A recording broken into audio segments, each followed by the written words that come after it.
Sa CCTV footage na ito, kuha sa Maynila noong 2017, makikita kung paano dinukot ng isang bata ang wallet ng isang babae na nasa loob ng kanyang bag. Nakita pang nagbibilang ng pera ang bata, kasamang isa pang bata. Pagkatapos makuha ang laman, ay saka itinapon nila ang wallet. Noong 2016, nakunan rin namin ng video ang mga batang umaakyat sa mga truck para magnakaw ng mga bakal. Para sa ilan, ito ang dahilan kung bakit dapat babaan ang age of criminal liability ng mga bata. Pero para sa mga tutol, biktima rin ang mga batang nasasangkot sa krimen dahil madalas ginagamit lang sila ng mga nakatatanda o biktima ng kawalan ng maayos na pag-aaruga.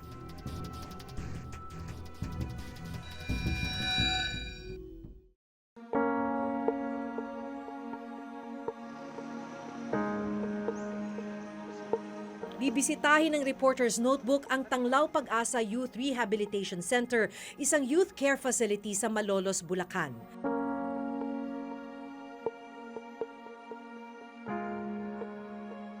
Ma'am, pwede bang pumasok? Thank you, ma'am. So ito, ma'am, parang ano to, kulungan talaga, ano? Nakakandado talaga. May rehas talaga. Security po natin under ng GM. Under civil security.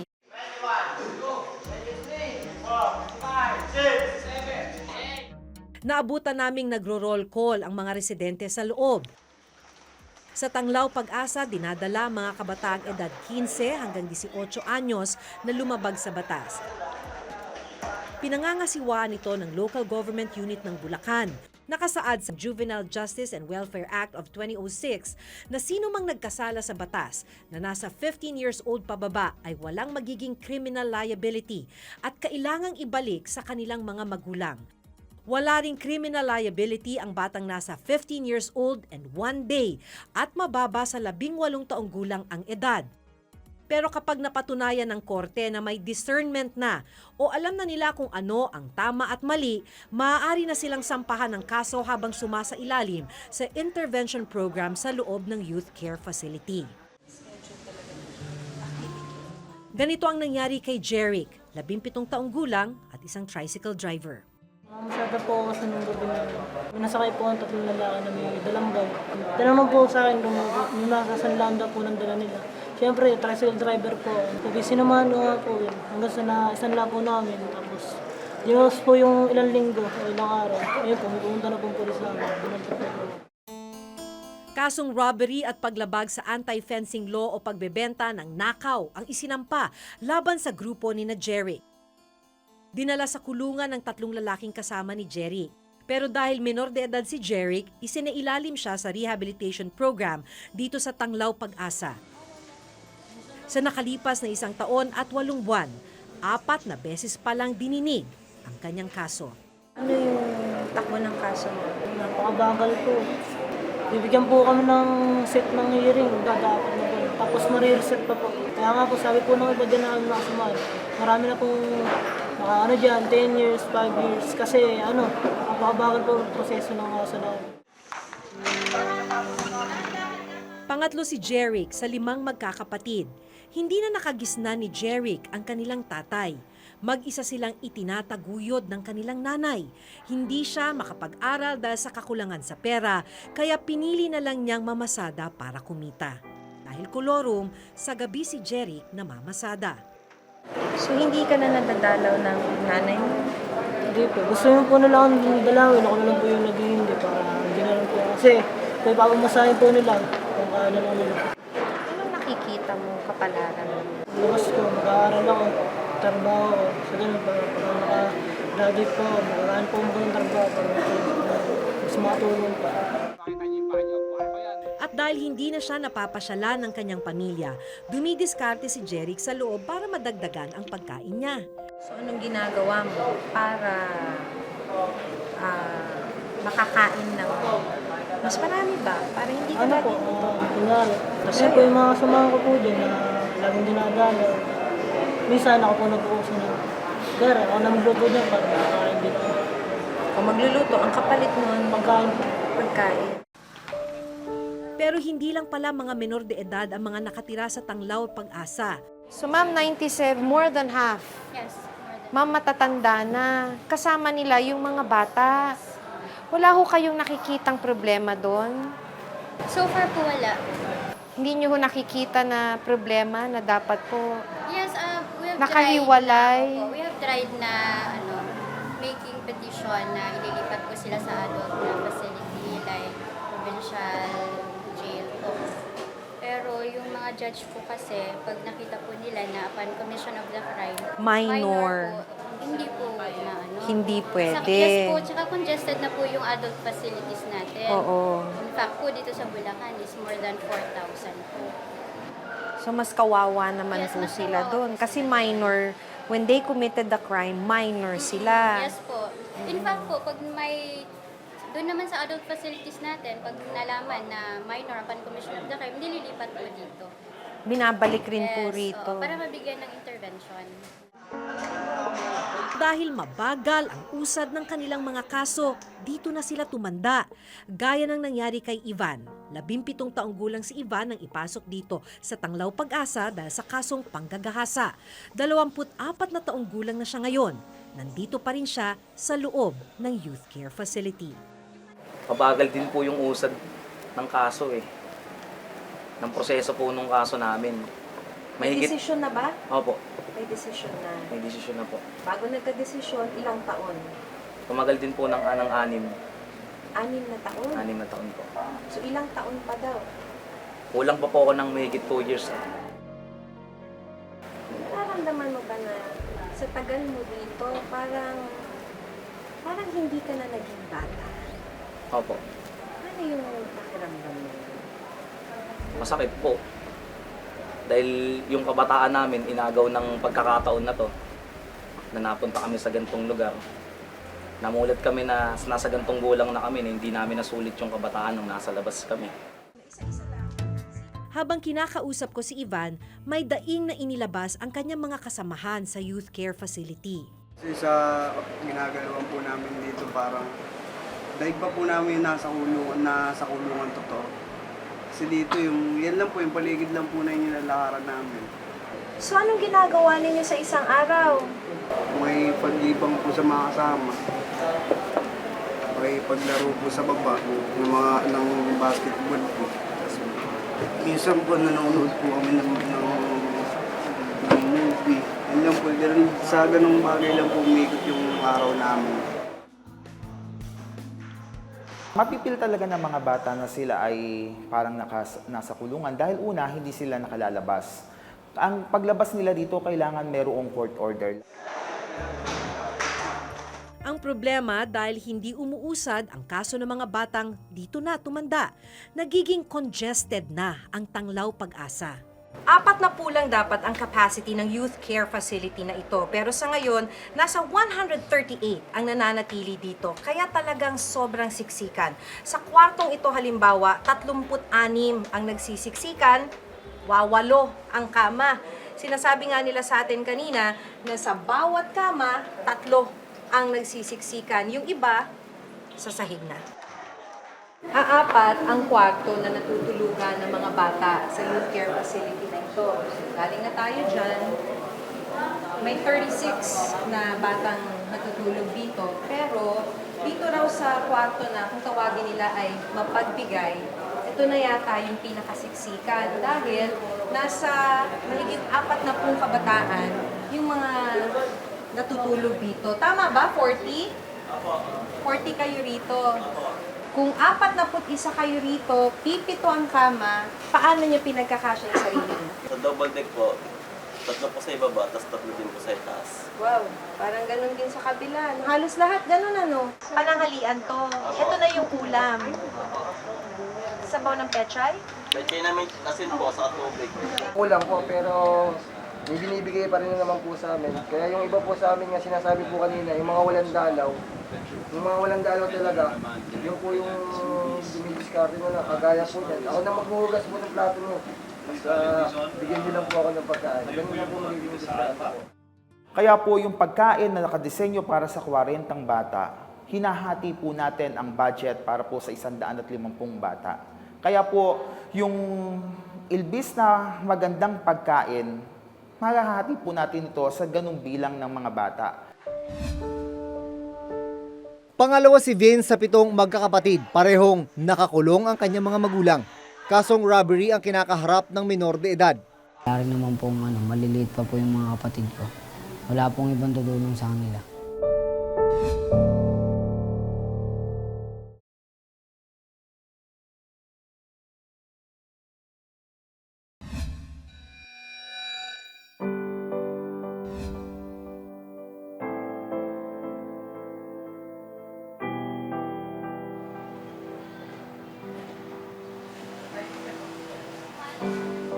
Hindi tulad ng youth care facility sa Malolos, Bulacan. Mas maluwag at mas maayos ang kalagayan ng Bahay Pag-asa sa Valenzuela City. 50 ang capacity nito. Pero sa ngayon, 45 ang nasa loob na pasilidad. Isa sa mga minor de edad na sumasailalim sa rehabilitation program, si Vince, 17 taong gulang. Kasong robbery ang kinakaharap ng minor de edad. Pangalawa si Vince sa 7 magkakapatid, parehong nakakulong ang kanyang mga magulang. Wala rin naman pong maliliit pa po yung mga kapatid ko. Wala pong ibang tutulong sa kanila. Isa sa voluntaryong tumutulong sa shelter, ang dating residente na si Rafi. Hindi niya tunay na pangalan. Taong 2012, sa edad na 15, sinampahan siya ng kasong robbery with homicide. Kwento niya, 9 na buwan muna siyang namalagi sa isang detention facility bago inilipat sa Bahay Pag-asa. Na-convict si Rafi sa kaso, pero dahil katumbas ng pamamalagi niya sa Bahay Pag-asa ang hatol sa kanya, tuluyan siyang nakalaya. Nalaman ko nung bata pa lang ako, nung minor age, na ganito pala yung pwedeng mangyari sa akin. So, parang yung sa na-alarma na agad ako pag ganito yung magiging kapalit. Ganito yung magiging pwedeng mangyari. Sa bad side naman, na-late ako ng progress sa buhay. Nag-aaral siya ng kursong psychology sa isang universidad sa Valenzuela. Kaya sa mga libreng oras niya, tumutulong siya sa mga batang nasa Bahay Pag-asa. Kung tutuusin, nakasaad sa batas na dapat may sapat na pasilidad para sa mga kabataang sasailalim sa intervention program ng pamahalaan. Ang problema sa datos ng Juvenile Justice Welfare Council, sa buong bansa, 6 na po lang ang mga youth care facility na hawak ng gobyerno. It's a very important unit kasi it's supposed to take care of children, rehabilitation of children who have been found to have acted with discernment at saka yung mga nakakommit ng crimes na medyo, grabe. So, bakit wala ito? So, there are so many things that need to be done in the implementation of the law. Hindi pa nga nasusolusyonan ang kakulangan ng pasilidad at ang mabagal na usad ng mga kaso ng mga nasa youth care facility. Ito ang House Bill 8858 na naglalayon na ibaba ang age of criminal liability. Sa first reading, lumusot na ibaba ang age of criminal liability mula 15 years old hanggang 9 years old. Sa second reading, ginawa nila itong 12 years old. Ayon sa panukala, mula 15, ibababa sa 12 taong gulang ang mga batang pwedeng kasuhan kapag napatunayang may discernment o alam na nila kung tama o mali ang kanilang ginagawa. Dadalhin din sila sa isang youth care facility o Bahay Pag-asa habang dinidinig ang kanilang kaso.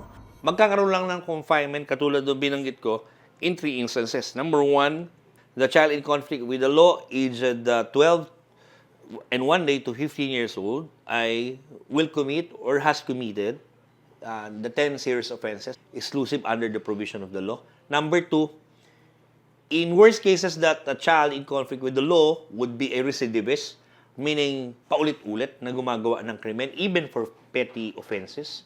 And number 3, if the child has no parents, you will be still living normal life dahil mag-aaral ka, bibigyan ka ng guidance counseling, and a complete psychological and guidance coming from the multidisciplinary team, no? Kabilang sa sasailalim sa confinement ang mga nakagawa ng pagpatay o murder, kidnapping at serious illegal detention at robbery with homicide. Para raw ito sa kapakanan at proteksyon ng mga kabataan. May ilang bata raw kasi na nagagamit lang ng sindikato para sa krimen. Rather than the child being thrown back to the society where he belongs and will be heavily influenced by environment to commit another offense again, it would be better for the child to be confined in a youth care facility where there will be opportunities for development, rehabilitated, and for reformation. Para sa mga hindi sang-ayon sa panukala, walang sapat na basehan para ibaba ang age of criminal liability. Tingin namin walang batayan, walang statistics, walang pag-aaral, walang ebidensya, walang siyensya.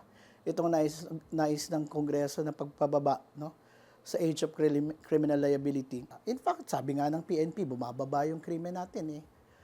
So saan sila nanggagaling, hindi namin maintindihan. Wala akong nakikitang clear and factual basis doon sa edad na 9 years old.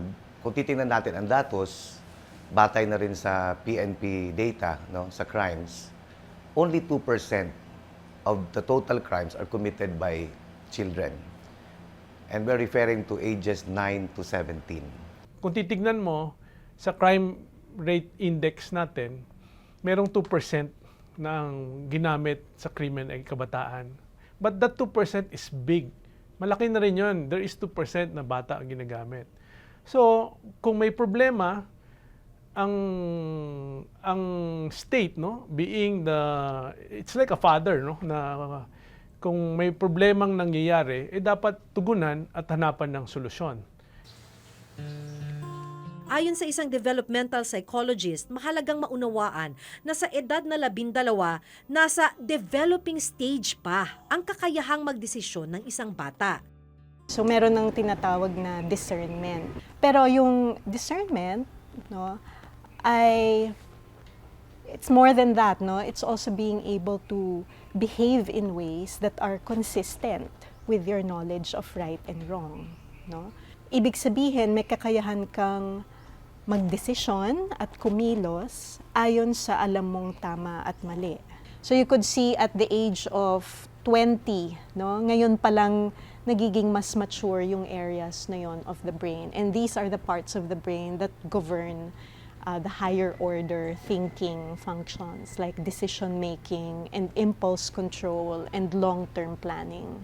So you could imagine, let's say this is 20, so someone around this age, which is 10 to 12 years old, tingnan nyo naman yung level of maturity of the brain. Talagang lumalago pa lang siya.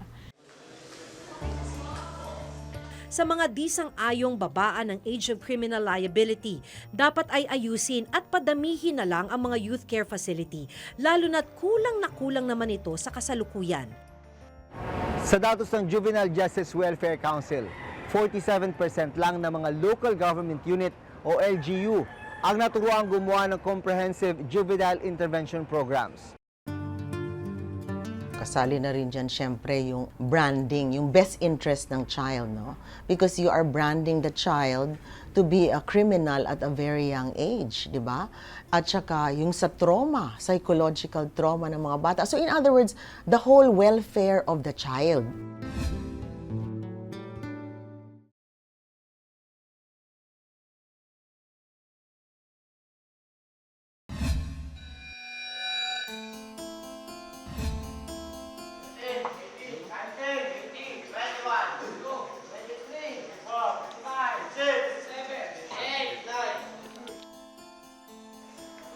Nakapasa na sa mababang kapulungan ang panukalang babaan sa edad na 12 ang mga batang pwedeng kasuhan.